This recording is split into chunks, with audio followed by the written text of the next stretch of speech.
Ungrateful trash. The crack of my father's hand across my face echoed through the officers' club, silencing the baby shower instantly. A heavy mahogany shadow box slipped from my fingers. It hit the hardwood floor, the glass shattering, sending a brass plaque skittering across the room with a sharp metallic ringing. My tongue found a warm, copper taste on my lower lip. The sweet scent of vanilla buttercream and dark roast coffee suddenly made me nauseous, and beneath my ribs, my daughter delivered a sharp, panicked kick. I was 35 years old. I was an Army major specializing in military intelligence, and I was standing in front of 50 guests, tasting my own blood, because I had refused to name my unborn child after my father's mistress. Marcus moved before my brain could even process the sting on my cheek. My husband did not yell, and he did not throw a punch. He simply clamped his large hand around Richard Whitmore's wrist as the retired Marine colonel prepared to swing a second time. "You struck a pregnant officer on a federal installation," Marcus said. His voice was entirely flat, carrying a cold weight that froze the room. Two military police officers were already pushing through the crowd of stunned guests. They took my father by the arms, pulling him away from my husband. I looked toward the back of the room. Patricia, my mother, stood by the gift table. Her face had drained of all color. Usually, this was the exact moment she would rush forward, begging everyone to calm down, making frantic excuses for his temper. Not today. For the first time in my life, she remained perfectly still, her eyes locked on the broken shadow box resting among the shards of glass. Vanessa Caldwell broke the silence. She rushed forward, her high heels clicking loudly against the wood, but she did not check on my bleeding lip. My father's documentary producer, and his very public secret, went straight for the brass plaque on the floor, the one engraved with her name. "He only overreacted because legacy matters to him," Vanessa said, brushing glass dust from her expensive dress. She knelt to pick up the wooden frame, noticing that the velvet backing had completely detached from the impact. A frustrated sigh escaped her perfectly painted lips. "I told the frame shop they were moving too slow. I had to reinforce the backing myself this morning, using an old archival folder from his legacy drawer just to hold the velvet flat." My father twisted violently against the grip of the military police. He shot Vanessa a look of pure, unadulterated terror. It was not his usual flare of anger, but rather the desperate panic of a man watching a locked door swing wide open. I knelt carefully, mindful of my aching abdomen, and reached for the broken frame before Vanessa could grab it. A thin, stiff manila folder had slipped loose from the torn velvet. It felt wrong in my hands. The heavy cardstock was cold and rigid, completely out of place in a decorative gift. I tilted the board, and a single sheet of faded carbon paper slid out from the folder, drifting onto the floorboards. It was a preliminary award citation. The typing was ancient, the paper smelling faintly of mildew and old filing cabinets, but the bright red ink across the center caught the light. Someone had drawn a thick, aggressive line through the name Patricia Whitmore. Right above it, typed in a completely different font, was the name Richard Whitmore. Vanessa stopped breathing. Her eyes darted from the folder in my hands to my father's face, realizing exactly what she had grabbed in her blind rush to assemble the frame. The men holding my father had stopped moving. Richard stood paralyzed, staring at the paper resting in the open air. This was a trophy he had hidden away, an arrogant souvenir of his theft, accidentally delivered straight into my hands. I looked up at my mother. Patricia was trembling, her knuckles white as she gripped the edge of the table. "Put that down," she whispered, her voice barely carrying across the room. My chest tightened with a suffocating pressure. I had spent my entire adult life protecting the man in handcuffs. I had used my military leave to sit by his bed after his heart surgery, changing his bandages and bringing him water. I had written the glowing speeches that made him a celebrated veterans advocate. I had swallowed my pride 1,000 times to keep the family peace. My phone vibrated in my uniform pocket. They had moved him to a holding room down the hall, and he was already calling. "Samantha." His voice came through the receiver, smooth and commanding, completely ignoring the violence of the last 5 minutes. "You promised me you would never let outsiders humiliate this family. Tell them it was a misunderstanding. Withdraw the complaint." The old, familiar instinct to obey pulled at my muscles. I looked at the doorway, knowing I could walk over there, sign a paper, and make this all go away. Then I looked at the red line drawn through my mother's name. I looked at the woman who had spent 30 years shrinking into the shadows so my father could stand in the spotlight. I ended the call. One of the military police officers stepped forward, holding out a brown evidence envelope. I folded the ancient carbon copy, slid it inside along with the stiff manila folder, and handed it back to him. I asked the officer to log the items as property recovered from the scene of the assault. The club was mostly empty now, the guests having slipped away in uncomfortable silence. Marcus stood near the exit, a quiet sentinel, giving me the space I needed to navigate the wreckage. I walked over to the gift table, where my mother was still staring at the empty patch of floor where the paper had been. "Why was your name on Dad's medal?" I asked. Patricia looked toward the hallway where they had taken him. She swallowed hard, her hands nervously twisting the soft fabric of her cardigan. "Because your father was not the one who made that call," she said. "I was." The ultrasound jelly was freezing against my skin, but the rhythmic, rapid swoosh of my daughter's heartbeat filled the small examination room. Marcus sat in the plastic chair beside the bed. His large hand covered mine completely. The doctor wiped the gel away with a paper towel and confirmed the baby was fine, noting that the cramping was just a stress reaction. My phone buzzed in my uniform pocket for the 20th time in an hour. I pulled it out and saw a message from Aunt Helen. She told me I needed to apologize to my father, adding that he had called her in tears, claiming my pregnancy hormones had caused me to attack him first. The family mask was already fixing itself. 2 hours later, I stood in the back office of the Base Military Museum. A senior historian carefully laid the preliminary award citation flat under a magnifying lamp. He did not ask about the arrest. Instead, he pointed to the fibers of the paper, confirming it was military stock from 30 years ago. The expert showed me how the original name had been typed with a manual machine, pressing deep into the carbon layer, while the second name had been added later with a completely different typewriter. Then he turned over the stiff folder Vanessa had used to back the frame. A faded inventory stamp sat in the corner. The historian recognized the marking system instantly, noting it matched the exact cataloging method my father used for his private legacy files. Vanessa had posted a photo online that morning, complaining about her frantic rush to fix the frame, showing this exact folder sitting on his open desk. The man who raised me had kept the evidence of his theft as a private trophy, and his mistress had handed it to me entirely by accident. The historian could not tell me who the real hero was, but he confirmed the document was highly irregular and required a formal archive search. I drove straight to my parents' house. The door to the famous metal room remained tightly shut. Patricia stood in the hallway holding a dusting cloth, refusing to even look at the brass handle. I asked her to tell me everything. My mother shook her head, insisting that Richard had provided a good life for us, that he had paid for my education and endured terrible things overseas. Anger flared hot in my chest. I reminded her that she was defending a man who had just struck her pregnant daughter in public. "I am not defending him," Patricia whispered, her grip tightening on the cloth. "I am trying to protect you, not him." She walked into the kitchen, leaving me alone in the hall. My phone vibrated again, this time with a notification from a Veterans Network page. Vanessa had just released a public statement. The documentary producer claimed my father was deeply hurt by a daughter who was ashamed of her own family history. Below the text was a link to the new trailer for his upcoming film. I tapped the screen.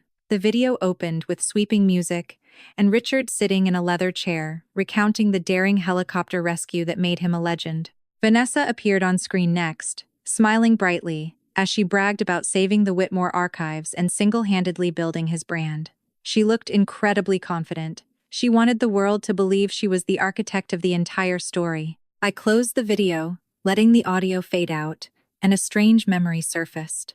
I was 10 years old, standing in a museum exhibit with my parents. A speaker overhead played a loop of static-laced combat radio chatter. Patricia had dropped her purse. Her entire body had flinched, and she had spent the rest of the afternoon sitting silently in the car. I had always believed it was just general anxiety. Looking at the closed door of the metal room, I finally understood it was battlefield trauma. I pulled the citation from my evidence envelope one last time before submitting it to the military review board. A small string of numbers sat in the upper right corner. It was a communication log reference code. I logged into the Public Military Archives portal on my laptop and submitted a formal records request using that exact number. The sun had completely set when my phone rang. The caller ID showed my father's number. Marcus was asleep in the next room, so I answered quietly. Richard did not ask if his granddaughter was safe. He demanded to know where the citation was. I told him I had already submitted a records request for the log number. The line went dead silent for a long time. "You are wasting your time," Richard finally said, his voice dropping its warm public tone and turning to absolute ice. "That archive burned years ago." He hung up before I could respond. He knew exactly which archive held the truth, and that meant the theft was entirely intentional. I barely slept that night. The next morning, as I poured my first cup of coffee, a notification chimed on my laptop. The Military Records Office had replied to my request. The archive had not burned. A digitized copy of the radio transmission had been recovered and saved 6 years ago. The hiss of 30-year-old magnetic tape filled the small, windowless listening room at the military archives. The archivist adjusted a slider on the soundboard, and the static fractured into the sharp popping of combat radio traffic. A woman's voice cut through the noise. It was breathless, tight with adrenaline, but undeniably clear. She called out extraction coordinates, reporting 2 critical casualties and begging for a vector. A male voice crackled back through the heavy distortion, demanding to know who was coordinating the ground defense. "Lieutenant Patricia Whitmore," the woman responded, refusing to drop the transmission. The heavy metal headphones pressed against my ears, but all I could hear was the rush of my own blood. A cold sweat broke out across the back of my neck, and my stomach pulled into a tight knot, pressing painfully against the baby. I squeezed my eyes shut. Suddenly, I was not in the archive room anymore. I was sitting in a crowded auditorium 10 years ago, watching my father deliver his famous keynote address. I looked at the radio. Richard Whitmore had thundered from the stage, pausing for dramatic effect, and I told them, "I am not leaving my Marines behind." "I am not leaving them," my mother's voice echoed through the archive headphones, matching his legendary speech word for word, cadence for cadence. He had not just stolen her medal. The man had strip-mined her actual memories, taking the desperate words she spoke under fire and packaging them into a multi-million-dollar brand. He had built his entire public persona on her terror and her courage. I sat at my kitchen table that evening, nursing a lukewarm cup of tea while Marcus quietly reviewed the notes I had taken at the archive. My husband did not pace the floor, and he did not threaten to tear the stars off his own collar to ruin the man who raised me. He simply set the notepad down, leaned against the granite counter, and asked what our next move was. I told him I needed to authenticate the voice and find whoever was flying that helicopter. The next morning, I brought my laptop to my parents' house. My mother was folding laundry in the living room, her movements stiff and guarded. I did not force her to listen to the entire firefight. I only played the 5 seconds containing that single undeniable phrase. Patricia reached out and slammed the laptop shut before the audio could even finish. Her breathing turned shallow. She stared at the closed computer, her hands trembling as she pressed them flat against the coffee table. She closed her eyes, murmuring something about the smell of burning copper wiring and the slick, terrible warmth of blood on the radio receiver. She confirmed it was her voice, but when I pushed a blank affidavit across the table, she refused to pick up a pen. 30 years of conditioned fear kept her locked in place, terrified of what her husband would do if she finally broke the narrative. My father was certainly not waiting quietly for the investigation to proceed. That afternoon, my phone pinged with an alert from a popular Veterans Network podcast. Richard sat in a leather studio chair on the video feed, wearing a humble, exhausted expression. He spoke softly into the microphone, spinning a tragic tale about the heavy toll of military service on families. He never directly called my mother crazy, but he laced his words with deep, patronizing concern, suggesting Patricia suffered from severe memory confusion due to old trauma. Then, he shifted the blame to me, implying that Vanessa had manipulated his hormonal, jealous daughter into creating a public scandal.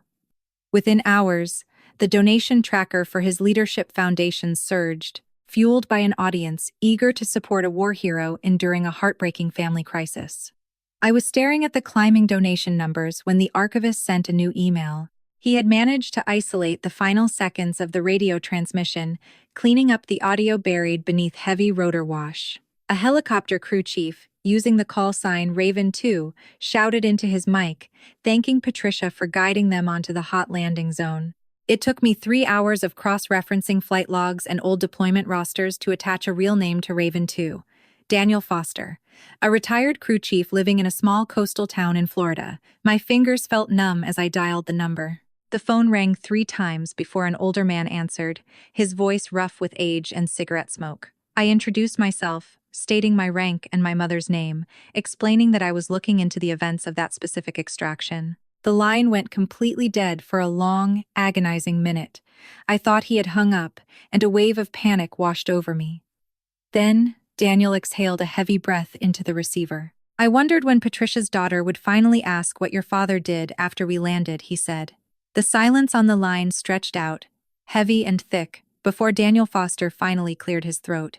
The retired crew chief sounded exhausted, his voice rough with age and cigarette smoke. He told me the air was thick with burning copper and diesel fuel that day, visibility dropping to near zero, and the only thing guiding his helicopter down was my mother's voice. Patricia had stayed on the radio, feeding them exact coordinates while mortar fire shook the compound.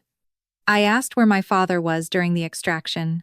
Daniel let out a bitter, hollow laugh. The great Richard Whitmore had only appeared at the communications tent after the initial distress signal went out, long after the rescue birds were already inbound. Daniel had written a sworn statement about the rescue immediately after returning to base, but when the official after-action report was published, Patricia's name had simply vanished, replaced entirely by her husband's. The crew chief had tried to file a formal complaint to correct the record. In response, my father did not argue the facts. The ambitious officer quietly flagged Daniel's personnel file, citing a minor drinking incident from a previous deployment, effectively branding the man an unreliable alcoholic. The label stuck, destroying Daniel's chance at a lucrative security consulting career after his service. The man who raised me had protected his stolen myth by destroying anyone who dared to remember the truth. Before hanging up, Daniel gave me another name, Gloria Hayes. She had been an embassy security officer on the ground during the attack. I tracked down her number through a public registry and called her immediately. Gloria did not hesitate to confirm the story. The retired officer vividly remembered the chaos in the corridor, recalling the exact sight of Patricia dragging 2 heavily bleeding Marines toward the reinforced bunker. The detail that stuck in Gloria's mind was not the gunfire. It was the sight of Patricia's plastic communication badge, snapped completely in half, and a small green field notebook shoved hastily into the front pocket of her tactical vest. Armed with those details, I drove straight to my parents' house. My mother was sitting in the living room, staring blankly at the unlit fireplace. I sat beside her and asked about the broken badge and the notebook. Patricia closed her eyes, letting out a long, ragged breath, then stood up and walked down the hall. I followed her into the guest bedroom. She reached into the top of the closet and pulled down a heavy wooden sewing box, one I had seen 100 times growing up. She bypassed the colorful spools of thread and lifted a false wooden bottom. Beneath a pile of old fabric scraps lay a small military notebook. The edges were curled and stiff. A dark, rusted brown stain covered the bottom corner of the cover. My mother handed it to me. The pages were filled with her frantic, cramped handwriting, listing medevac call signs, enemy positions, and casualty blood types. Patricia did not call it evidence. She said she had hidden the book just to remind herself that she was not losing her mind, that she had not imagined her own life. I asked the obvious question, why did she stay quiet when the citation was first altered? Patricia looked away, her voice dropping to a painful whisper. She had not stayed quiet, at least not at first. She had drafted a formal grievance letter 30 years ago. Richard found the envelope on her desk. He did not yell. Instead, he calmly reminded her of the severe postpartum depression she had suffered after my birth, noting that he had carefully documented her panic attacks. The threat was perfectly clear. If she submitted the grievance, he would use her medical history to declare her an unfit mother and take full custody of her infant daughter. Patricia had looked at me sleeping in my crib, and she had chosen her child over her medal. A car door slammed outside. Marcus was at the base for a late briefing, and my mother had not invited anyone over. The front door unlocked with a heavy click. Richard walked into the foyer, moving with the casual, entitled confidence of a man who owned everything he surveyed. My heart hammered against my ribs. I slid my hand into my uniform pocket, blindly swiping the screen of my phone to activate the voice recorder. My father stepped into the living room, his eyes scanning the space before settling on me. Wearing a perfectly tailored suit, The man looked every bit the respected community leader. His voice never rose above a conversational level. That was his terrifying gift. Richard spoke in a calm, reasonable tone, advising me to drop the records request immediately. If I continued, he promised to release old medical files to the press, painting my mother as a confused, deteriorating old woman who was hallucinating her past. Then he added that a public family scandal would certainly ruin my own chances at promotion. I kept my hands open, resting them on the back of the sofa, making sure my voice carried clearly toward my pocket. I asked if he was demanding that she refuse to testify. A cold smile touched the corners of his mouth. "I am not asking her to do anything," Richard said, buttoning his suit jacket. "I am telling her what will happen if she does." He turned and walked out the front door, leaving the house trapped in a suffocating silence. The engine of his luxury sedan roared to life and faded down the street. I pulled the phone from my pocket and stopped the recording. The digital file was saved, securing a clear, undeniable instance of witness tampering. I looked up. Patricia was standing in the doorway of the hall, her eyes fixed on the empty space where he had just stood. "He did not steal my medal first," my mother said softly. "He stole you." A heavy knock rattled the front door just 30 minutes after my father left, breaking the fragile quiet of the living room. I pulled it open to find a courier envelope resting on the porch mat, bearing no return address. Inside lay a single USB drive and a handwritten note from Vanessa Caldwell. The producer claimed she had raw video footage that would force my mother to regret ever backing a public investigation. My phone buzzed immediately afterward with a text from her number, demanding that I arrange a secret meeting with my husband to sign over a portion of the foundation rights and documentary profits in exchange for the files. I refused to play her game. I dropped the thumb drive into a secure evidence bag and drove straight to my counsel's office, ensuring the digital files were handed over to the formal investigation through legal channels. But curiosity, sharp and corrosive, had already taken root. By evening, I had pulled a copy of the raw video onto my laptop. The screen flickered to life, showing an outtake from a documentary interview recorded 2 years prior. My father sat in a high-backed leather armchair, wearing his old service blazer, speaking off the record to an off-camera producer. Vanessa could be heard laughing in the background, prompting him to elaborate on the details of the extraction. "Patricia made the call," Richard said on the screen, his tone casual and completely devoid of remorse. "She stayed on that radio while the compound was coming apart. But I was the mission commander. History needed one name, not two. You cannot sell a committee." A voice off camera, belonging to Vanessa, asked what would happen if my mother ever found the courage to speak up against the myth. My father laughed, a dry, dismissive sound that made my skin crawl. "She will not," Richard said, leaning back into the leather cushions with absolute confidence. "Samantha worships me too much. As long as my golden girl believes the legend, Patricia will stay quiet to protect her." The cold light of the laptop screen illuminated the dark living room, freezing me in place. The horrifying realization settled deep behind my ribs. I had not merely been a devoted daughter honoring a deserving veteran. I had been weaponized. Every speech I had written, every awards ceremony I had attended, every defense I had offered against whispered rumors over the past 3 decades had been carefully engineered by the man who raised me, turning my own love into the invisible leash that kept my mother trapped. My chest burned with a bitter, suffocating fury. I opened a browser window and searched my father's name, pulling up his official foundation portal. A brand new promotional trailer was streaming at the top of the page, advertising an upcoming donor gala and a massive pre-sale for his glowing memoir. Bold digital banners proclaimed him the sole architect of the historic rescue, while countdown timers flashed for a lucrative corporate leadership seminar he was scheduled to headline next month. The entire enterprise was running at full speed, generating vast sums of money from speaking fees and licensing rights built entirely on a foundation of stolen valor. Before I could close the browser, my phone buzzed violently on the wooden desk. A frantic text message flashed across the screen, coming directly from Vanessa. The producer had caught wind that I had bypassed her blackmail attempt and handed the drive over to the investigators. Richard had found out about her private meetings with me. He had moved instantly to protect his empire, freezing the corporate accounts and locking her out of the production servers. Vanessa sent a screenshot of an email he had just fired off to her personal inbox, warning her that if the scandal broke, he would publicly claim she had fabricated the entire documentary footage out of petty professional jealousy. The woman who thought she was his partner in legacy suddenly realized she was nothing more than a disposable shield. The digital glow faded from my face as I stared at the screen, listening to the quiet hum of the refrigerator in the kitchen. My father thought he had cornered every exit, silencing my mother with threats and reducing his mistress to a scapegoat while using my own blind loyalty as his ultimate defense. I closed the laptop lid, letting the heavy plastic snap shut. An email notification chimed softly a moment later.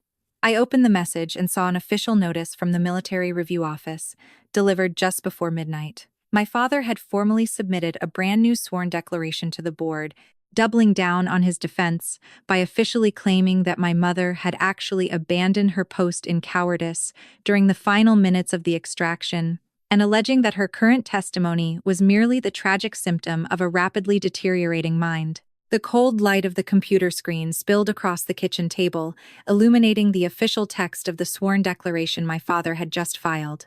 I stared at the digital document, reading the fabricated claims about my mother's courage and her mental state, and a heavy, suffocating wave of guilt crashed over me. 30 years ago, right before I graduated from the military academy, Patricia had almost found the courage to expose the truth. I remembered standing in the hallway of our old home, young and fiercely protective of our family name, looking right at her. "Please do not ruin Dad's legacy," I had told her back then, my voice ringing with youthful arrogance. It is why I joined.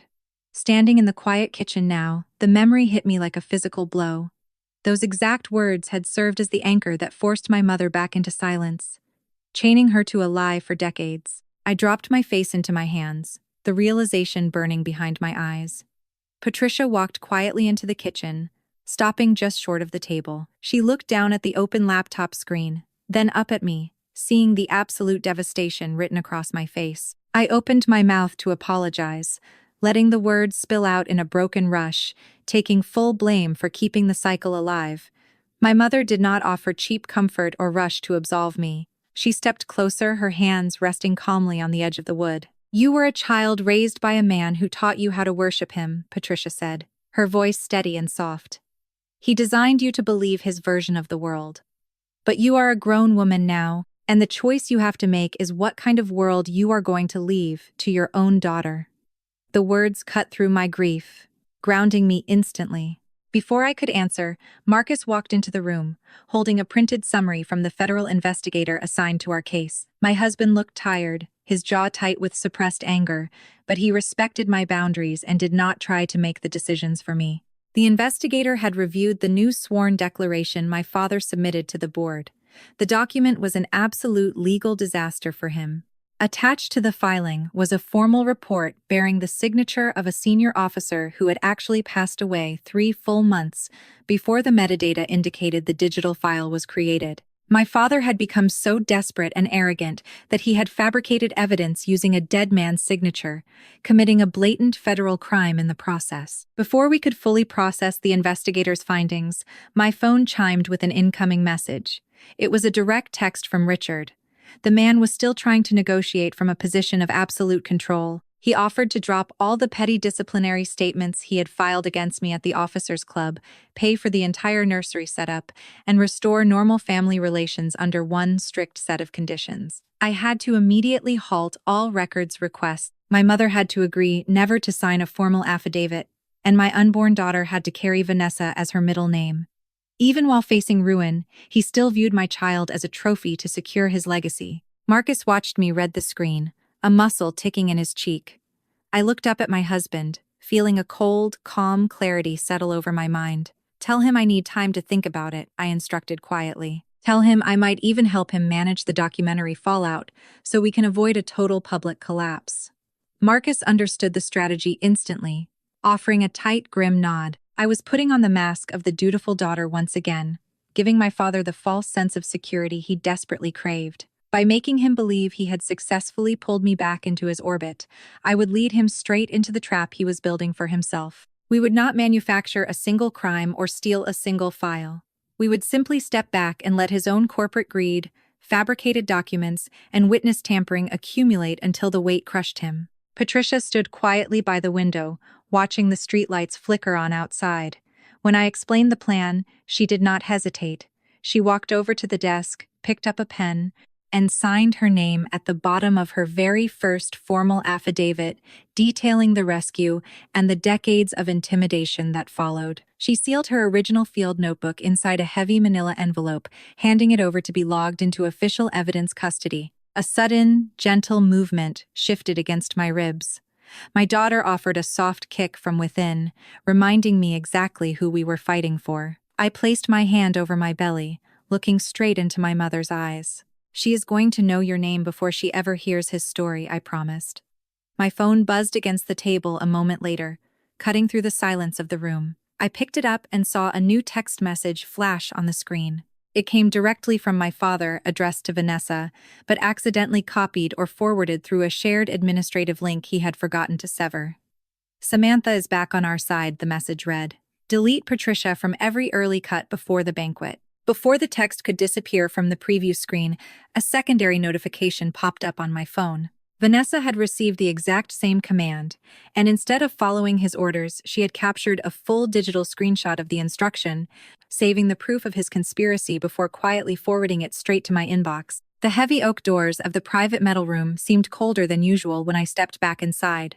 Dust motes drifted lazily through the shaft of afternoon light cutting across the floorboards. Richard stood by the mahogany desk, holding a printed copy of his upcoming banquet speech. He cleared his throat, practicing the practiced cadence of a war hero preparing to command a room. My father turned to me with an expectant smile, asking if I was ready to introduce him as the man who taught me honor. I kept my expression completely neutral, nodding slowly, and telling him I would read an introduction of my own writing. Richard assumed my compliance meant victory. Believing he had successfully reined me back in, he granted me full access to his promotional files and corporate records to verify the speech timeline. He wanted to make sure every promotional banner matched his preferred narrative.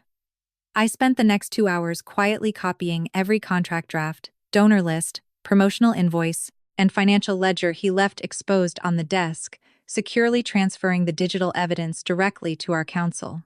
The financial map investigators pieced together from those files was staggering. Across speaking fees, memoir royalties, documentary licensing payments, and electronic transfers tied directly to the stolen rescue narrative, total revenue had surpassed $1,400,000. A hefty wire transfer had gone straight to Vanessa just hours before my father sent the email demanding her compliance. That evening, Vanessa contacted me through a burner account, desperate for complete legal immunity. Our attorney made it clear that no blanket immunity could be offered, but full cooperation would be taken into account. Realizing my father intended to sacrifice her completely, Vanessa finally relented.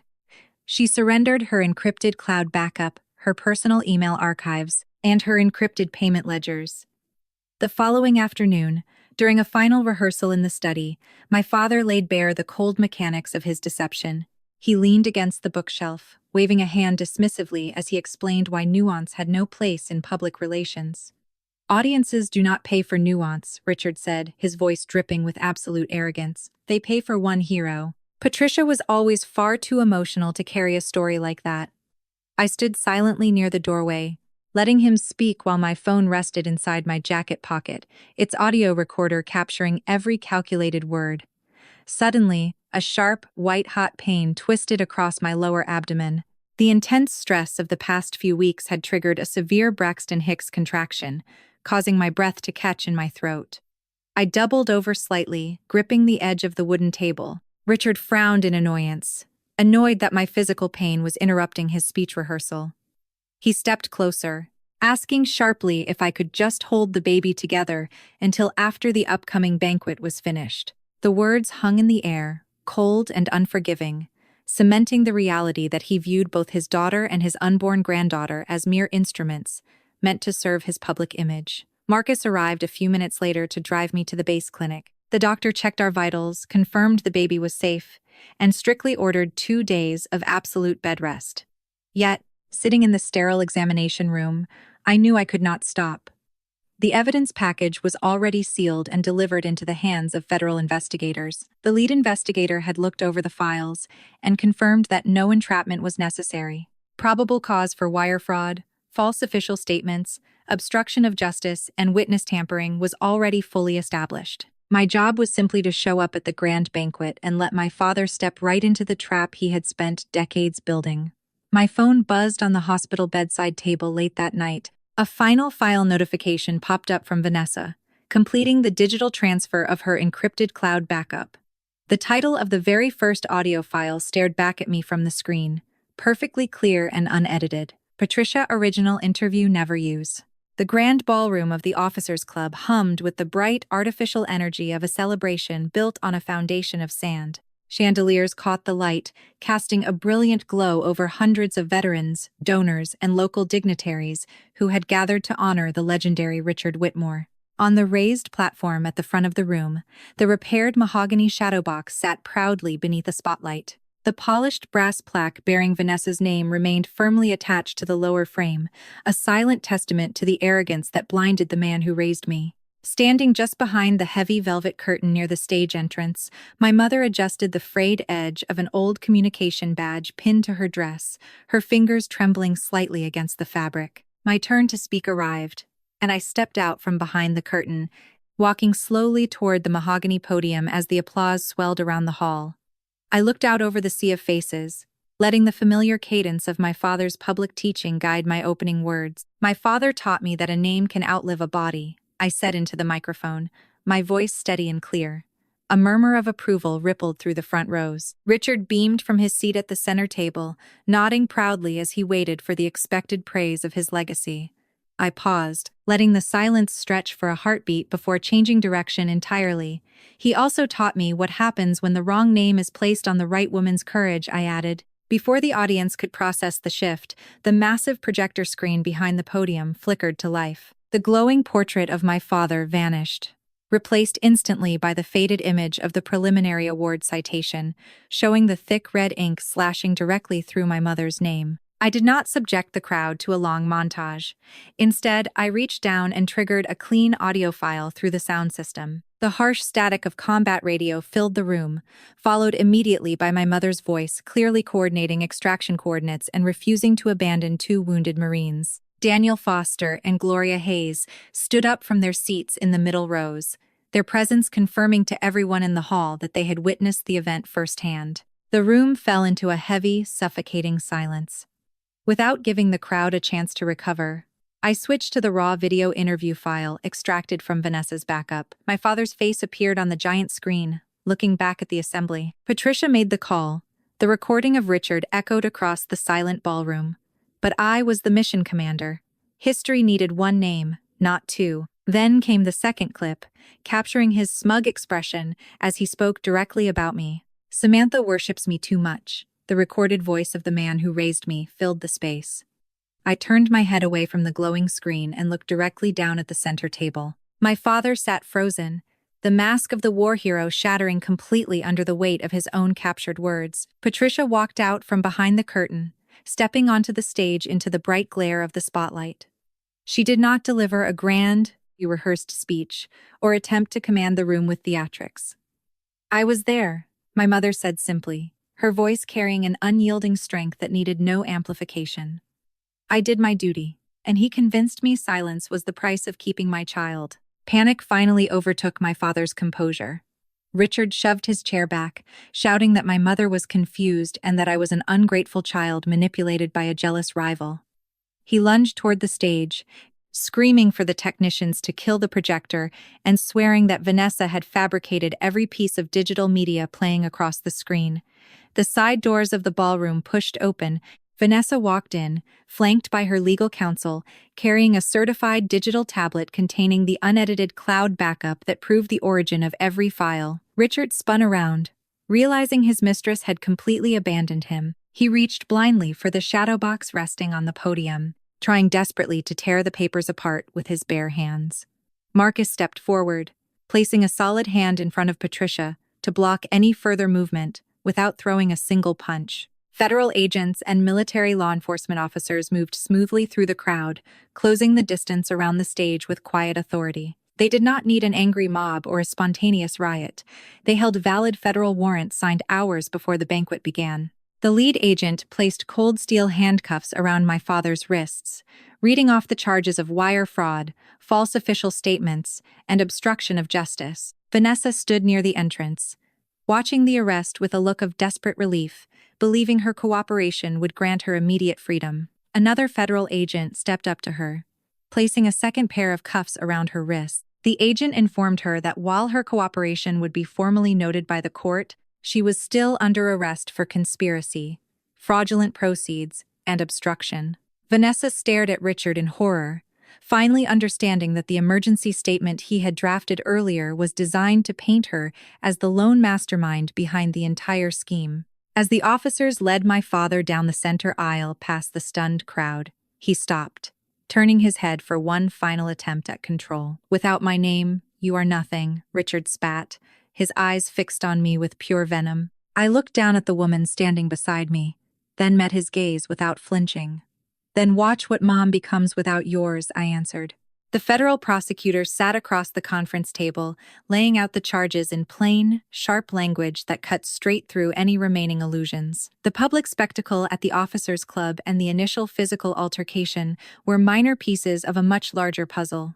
The core of the federal case against the retired Marine colonel relied heavily on wire fraud extracted from fraudulent corporate contracts and electronic payments, false official statements submitted during the military review, deliberate obstruction of justice through orders to delete raw interview footage, severe witness tampering directed at my mother, and a coordinated criminal conspiracy with Vanessa. Legal counsel explained that Richard was already attempting to construct an elaborate defense from his holding cell. The disgraced officer insisted that his status as mission commander gave him the absolute right to shape the historical record however he saw fit. Documents leaked to the press through an anonymous intermediary began painting Patricia as an unstable, mentally fragile woman prone to historical delusions, a final desperate attempt to discredit her testimony before trial. Federal investigators dismantled those claims systematically using digital metadata. Cloud backups recovered from production servers proved beyond a doubt that the promotional interviews had been recorded long before the lucrative commercial contracts were ever signed. Internal emails showed Richard personally approving every instance of the phrase sole architect and directly commanding production staff to erase my mother from all media assets. Furthermore, digital forensics confirmed that the fraudulent sworn declarations submitted during the official review had been drafted directly on his personal laptop hours after the inquiry was officially opened. Vanessa watched her former partner try to shift total blame onto her, and her cooperation with federal authorities became absolute. The documentary producer discovered a draft statement written by Richard's personal attorney, a document specifically designed to brand her as a predatory mistress, who had seduced an elderly war hero and fabricated all the digital media on her own initiative. Faced with taking the entire fall for a crime she did not orchestrate, Vanessa signed a formal plea agreement, handing over encrypted passwords, financial ledgers, and a secret audio recording of Richard instructing her precisely how to mislead investigators. A formal request arrived at our home later that week. Richard was asking for a private meeting behind closed doors. Marcus stood beside me in the hallway, his hand resting reassuringly on my shoulder, leaving the final choice entirely in my hands. I walked into the secure visitation room alone. My father sat behind the heavy glass partition in a standard detention jumpsuit, looking smaller and far more ordinary than he ever had in uniform. The old man leaned toward the glass, his voice dropping into the familiar, wheedling tone he had used to shape my childhood. He reminded me of the small moments, talking about changing my diapers when I was an infant, teaching me how to render a crisp military salute, and pulling every string imaginable to help me secure my commission in the army. Tears welled in his eyes, a theatrical display of paternal heartbreak designed to crack my resolve. He begged me to stand before the court and tell them that Patricia was simply suffering from memory lapses, claiming a single word from me could save him from ruin. A heavy ache pulled at the center of my chest, because a portion of those early memories was entirely real. He had loved me in his own distorted, demanding way. But love had never meant freedom in that house. "Loving me did not give you the right to use me," I said, my voice dropping to a quiet, level tone that needed no shouting. I stood up, turned my back on the glass partition, and walked out of the visitation room without looking back. As the trial date approached, the prosecution prepared a devastating roster of witnesses, ready to put Patricia, Daniel Foster, Gloria Hayes, Vanessa, and myself on the stand to lay bare decades of institutional manipulation. Realizing that a public trial would broadcast every second of the unedited raw footage for the entire nation to witness, Richard's defense team finally capitulated. He accepted a comprehensive plea deal to avoid the trial. The agreement locked in a total sentence of 120 months in a federal correctional facility, alongside strict restitution orders, the complete forfeiture of all fraudulent royalties, and a permanent no-contact order. The legal battle was drawing to a close, but the final chapter of healing had not yet been written. On the morning before the formal sentencing hearing, a heavy manila envelope arrived in the mail, bearing the official seal of the Military Review Board. My mother held the envelope in her hands, her fingers tracing the embossed lettering with cautious reverence. I walked over to the kitchen island, pouring 2 cups of coffee while watching her expression. "What is inside?"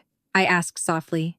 Patricia looked up from the paper, a faint, fragile shadow of a smile touching her lips for the first time in months. "They are ready to correct the record," my mother said, her voice steady and clear.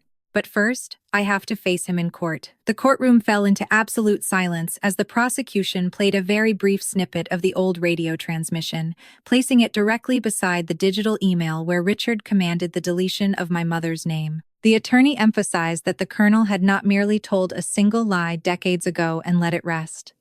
Instead, he had constructed an entire commercial enterprise that required the daily repetition of that falsehood. Patricia stepped up to address the bench when her turn arrived. The woman who had spent a lifetime hiding in the background did not ask the judge to punish her ex-husband simply for stealing a medal. Instead, she directed the court's attention toward the calculated psychological control, pointing out how he had weaponized their daughter as an emotional hostage, brandished medical files to enforce terror, and profited endlessly from her forced silence. Stepping forward in my turn, I addressed the future my daughter would inherit. I told the court that my child would grow up knowing true family loyalty never required the protection of a manufactured falsehood. Avoiding any theatrical appeals for maximum punishment, I requested strict no-contact orders and full financial restitution to ensure the colonel could never again purchase the right to dictate our lives. Federal Judge Miller delivered the final judgment with cold precision. Richard received 120 months in federal prison, followed by supervised release, mandatory restitution, the complete forfeiture of all fraudulent royalties, and a permanent no-contact order. The court explicitly protected my mother's lawful property from seizure. Vanessa stood nearby to hear her own fate, receiving 4 years and 6 months behind bars, alongside financial restitution, the forfeiture of documentary rights, and strict restrictions preventing her from ever working with veterans nonprofits again. Within weeks, the grand illusion dissolved completely. The publishing house recalled every printed copy of the memoir. The Leadership Center stripped his name from its main hall. The foundation was thoroughly restructured, transforming into the Patricia Whitmore Communications Courage Scholarship to fund future military communications officers. The grand documentary, titled Whitmore: A Legacy of Courage, was permanently canceled, replaced later by an independent investigative project called The Woman Behind the Signal. Vanessa lost all producer credits and future royalties entirely.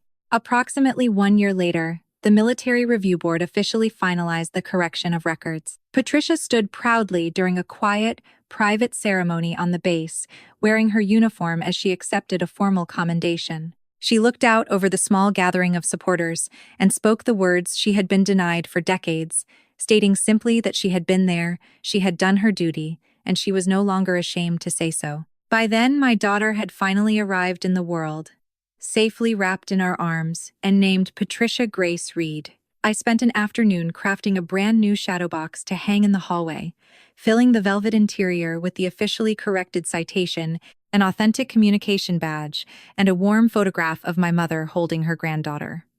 Not a single object belonging to Richard remained inside the frame. My father had spent his entire life forcing people to remember his name, but my mother had only needed to tell the truth once, and no one could ever forget hers. When you look back at how a lifetime of forced obedience can unravel, you realize that true family loyalty never demands the protection of a manufactured falsehood. Too often, you might find yourself keeping silent to preserve an outward image, believing that keeping the peace is worth more than standing firm for honesty. But as the choices made by Patricia and Sam teach us, covering up a lie only gives it more power to control your everyday decisions and drain your emotional well-being.